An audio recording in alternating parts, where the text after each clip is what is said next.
Hello, my name is Zach Gibbs, and I'm a content developer within education services inside Juniper Networks. And today we will be discussing the Paragon Active Assurance REST API Python Test Agent Status Learning Byte.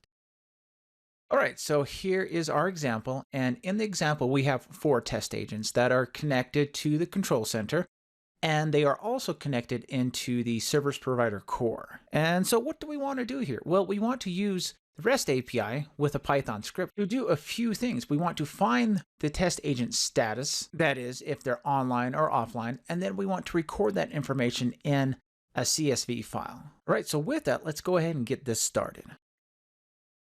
All right, so here is the Paragon Active Assurance dashboard, and we're in the test agents workspace. And you can see here we have 4 test agents, TA1 through 4, and they're all online. You can see that they're green, which means that they're ready and online and ready to use. So things look pretty good here. All test agents are online. However, if you were to just sit here all day and look at this page, because it will auto refresh and then record when test agents go offline and then come back online, you'd be looking at the screen all day, and it wouldn't be very reliable. You can't just look at a screen all day. You're going to have to do other things like sleep and eat, and it's just frankly really boring to look at a screen all day like this. And so we can do a few different things. And so let's go ahead and jump to the Swagger API browser.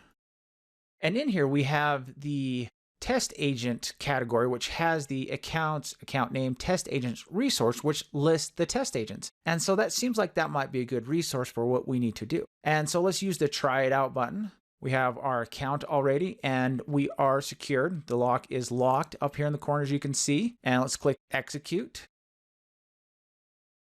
And you can see things look good here. We got a response. And we can look at this response. We can see the name. Okay, so we know this is TA1. And then here, right below, we have online is true.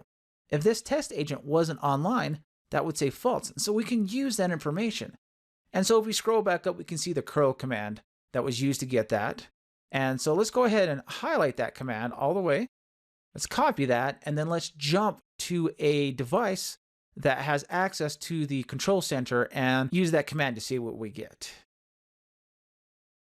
All right, so here is a device that has access to the control center, that is network communication with it. So let's run that command. And we do want to add the insecure tag to this because with the lab setup, I'm not using a certificate that's valid. So let's go ahead and use that so things work. And you can see here, okay, great. It sped out all that output again, but it's not something you can really use too well. I mean, it's the same output we saw in the Swagger API browser. So it's not terribly usable, and you could refresh this over and over again to look at it. That's not going to help too much. We could even match on the keyword of online. And so, okay, we can kind of pick it out a little better there, but of course this isn't very usable. And so what we want to do is we want to use a Python script that will pull this information and get it in a format that we can actually use. So with that, let's go ahead and jump to a Python script and have a look at things. All right, so here is the Python script I was talking about. And the first thing we need to do is we need to collect some information. First, we need to fill in this URL system status that we'll use later.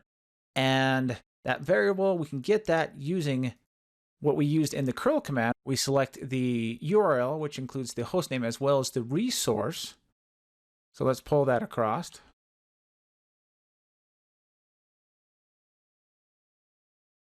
And then we also need that API token. We'll be using that API token. So jump back here and you can see here is our token. And we can enter the API token here. And so we have everything we need to actually run the script. But let me go through the individual parts of the script. Let's look at the first function that we have, this pull info function. And what this does is that this function is where you do a GET request to the URL defined in the URL system status variable. Then after that, we get the output from the URL and save it to the agents_jnpr-edu JSON file. Next, the script loads the items part of the JSON file And if you check the JSON file carefully in the Swagger API browser, you'll see that everything you need falls under the items section. And from items, you get the name as well as the online status. Then the script adds the timestamp and appends the end result to the Python list named agent list. And then we scroll down, we have the next function. And with this function, it creates the CSV file that's named agents_jnpr-edu.csv. And this CSV file will have 3 columns: agent name, state, and timestamp. And each row will be filled by reading the Python list, agent list, which was modified with the previous function. And then lastly, we have this last part that puts the 2 functions into a loop. The state of the agents can be different, and so every 10 seconds, the CSV file will be populated with up-to-date information. So with that, let's go ahead and run the script and see what we get. And you can see here in the console output that we are collecting information. Now there's this insecure request warning, and that's okay. That's just because we're not using the secure method of accessing, just like with the curl command that we saw earlier. And you can see we're getting additional information. Every 10 seconds, it's loading more information into the CSV file, and it's acquiring that information and loading it in. So let's go ahead and stop the script. And then you can see over here, we produce 2 different files. We have the JSON file, and this is the file that the script is reading from. And you can see it contains the information that we saw in the output in that Swagger API browser. It's the same type of information. And then if we go to the agents JNPR-edu CSV file, here is the values we are getting. And we can see for TA1, the status or state is true. You can see agent name, then state, then timestamp. And it does that for all 4. And then it runs through it again. Every 10 seconds, we're going to get this. And so what I'm going to do now is I'm going to start that script again. And as that's running, I'm going to, in the background, restart 2 test agents. And let's see what happens. I just restarted one, and I just restarted the second one. And I'm going to pause the video and then come back in about 30 seconds, and we'll look at the results. All right, so it's been about 30 seconds, maybe a little more. And so let's go ahead and stop the script and see what we get. We were on the agents JNPR-edu CSV file, and let's look at what we have here. We have the same column names, and then we can see everything looks good, true, true, true as far as state. And then we get false for TA3 and TA4. And then TA3 comes back up, and TA4 isn't back up yet. And then we scroll down, we can see that TA3 and 4 are in the true state for the state. And that means they're back online. So that brings us to the end of this Learning Byte. And in this Learning Byte, we demonstrated how to use the REST API with a Python script. So as always, thanks for watching.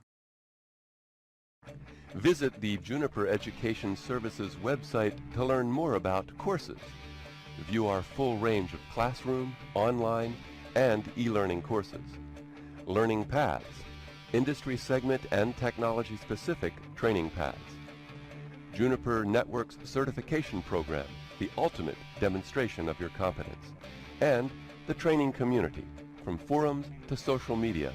Join the discussion.